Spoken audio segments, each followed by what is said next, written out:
how to measure voltage and frequency using multimeter.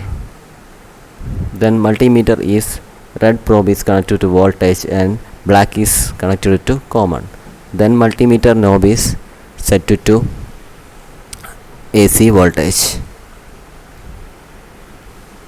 Then probe is connected to power. Then red is connected to phase and black is connected to neutral.